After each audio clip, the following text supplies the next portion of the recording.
आप सभी से नमस्कार। आप देख रहे हैं फरीदाबाद न्यूज़। मैं धर्मेंद्र प्रताप सिंह। आपने देखा होगा विनेश फोगाट ओलंपिक में गोल्ड मेडल जीतने वाली थी, लेकिन उससे पहले उनको डिस्क्वालीफाई कर दिया गया। वो ना तो सिल्वर मेडल जीत पाई और ना ही गोल्ड जीत पाई, जबकि सिल्वर तो उन्होंने जीत ही लिया था, लेकिन डिस्क्वालीफाई होने के बाद उनको सिल्वर भी नहीं मिला। लेकिन पूरा देश चाहता था विनेश फोगाट गोल्ड मेडल जीतें। आपने देखा होगा विनेश फोगाट पर हरियाणा में राजनीति शुरू हो चुकी है। भूपेंद्र सिंह हुड्डा कह रहे हैं कि विनेश फोगाट को राज्यसभा भेजना चाहिए। अब इसी बात पर लेकर जनता का रिएक्शन लेते हैं कि जनता क्या कहती है। भाई साहब नमस्कार। नमस्कार जी। क्या शुभ नाम सर आपका? मेरा नाम कुलदीप है जी। कुलदीप जी, आपने देखा होगा भूपेंद्र सिंह हुड्डा ने कल बयान दिया कि विनेश फोगाट को हम राज्यसभा भेजना चाहते हैं। तो उन्होंने जो बयान दिया उसे आप किस तरह देखते हैं? देखो, मैं आपके न्यूज़ के माध्यम से ये कहना चाहता हूँ पब्लिक से कि जब 2013 में गीता फोगाट और बबीता फोगाट जब मेडल लेके आई थी हरियाणा सरकार में, जब भूपेंद्र सिंह हुड्डा जी मंत्री थे और मुख्यमंत्री थे और इनका बोलबाला था, सेंटर में भी सरकार इनकी थी, उस टाइम पे तो इन्होंने उन दोनों को उनके क्वालिफिकेशन के हिसाब से ना तो उन्हें जॉब मिली जो कि देनी चाहिए थी, जो आज अगर ये वहाँ उनको उसमें भेजने की बात कर रहे हैं राज्यसभा में, तो उनको तो नौकरी भी नहीं मिली।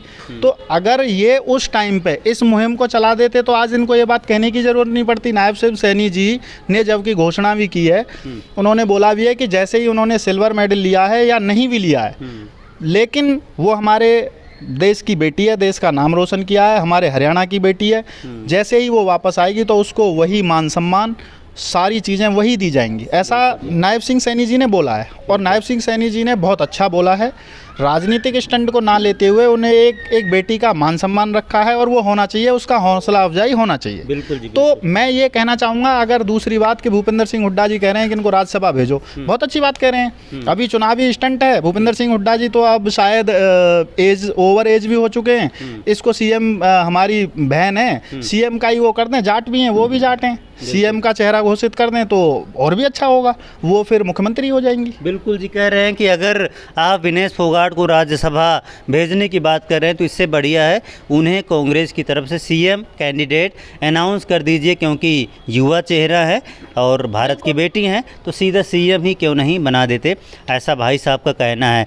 युवा है भाई, क्या नाम भैया? पवन शर्मा। पवन शर्मा जी। अच्छा, भूपेंद्र सिंह हुड्डा जो कह रहे हैं विनेश फोगाट को राज्यसभा भेजना चाहिए, तो आप उनके बयान को किस तरह देखते हैं? अगर उनको राज्यसभा भेजना चाहिए तो पिछली दो बेटियों को भी तो राज्यसभा भेजना चाहिए, सभी खिलाड़ियों को फिर राज्यसभा भेजना चाहिए था ना, जो भी जीत किया था। अच्छा, तो ये तो कोई मकसद नहीं हुआ। तो आपको लगता है राजनीतिक स्टंट है? राजनीतिक स्टंट है ये तो। अच्छा जी। इस मामले में देखिए राजनीति तो शुरू हो चुकी है और काफ़ी हाई लेवल की राजनीति हरियाणा में इस वक्त हो रही है। आज आपने देखा होगा जो हरियाणा सरकार में मंत्री हैं जेपी दलाल, उन्होंने भी भूपेंद्र हुड्डा पर जमकर हमला किया और उनकी बयानबाजी को राजनीतिक स्टंट बताया है। और जो आम लोग हैं वो भी भूपेंद्र सिंह हुड्डा की बयानबाजी को राजनीतिक स्टंट बता रहे हैं। तो आपको लग रहा है राजनीतिक स्टंट है ये? भाई साहब देखो, अगर हुड्डा साहब कह रहे हैं, ये आप भी जान रहे हो और हर आदमी जान रहा है, हर बच्चा जान रहा है कि अगर ये राजनीतिक स्टंट नहीं है तो और क्या है। इतना तो हर आदमी को मालूम है। जब इनकी सरकार थी, आप एक चीज़ सोचो कि उस टाइम पे मेरे हिसाब में 18 जन 11, एग्जैक्ट मुझे याद नहीं है, 18 या 11 मेडल आई थिंक हरियाणा के अंदर आए थे। बिल्कुल। तो उस टाइम पे भी राज्यसभा की बात करते उन सबको भेजना चाहिए था। अगर आज ये राज्यसभा की बात कर रहे हैं, बहुत अच्छी बात है, चलो आज से ही स्टार्ट किया जाए।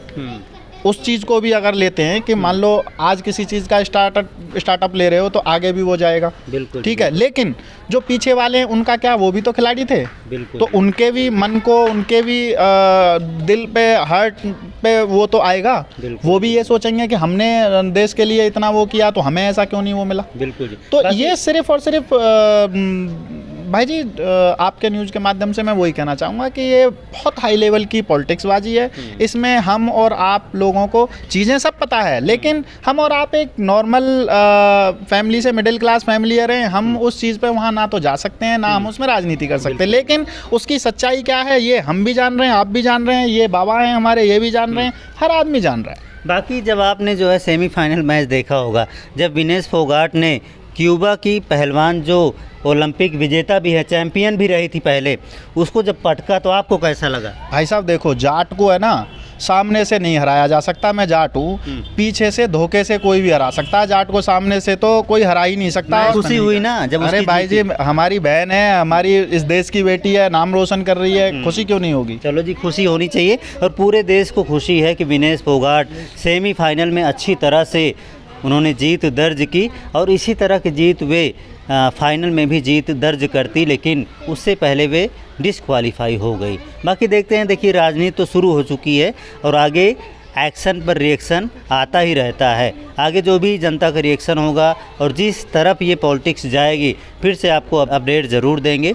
फरीदाबाद न्यूज़ से धर्मेंद्र प्रताप सिंह, नमस्कार।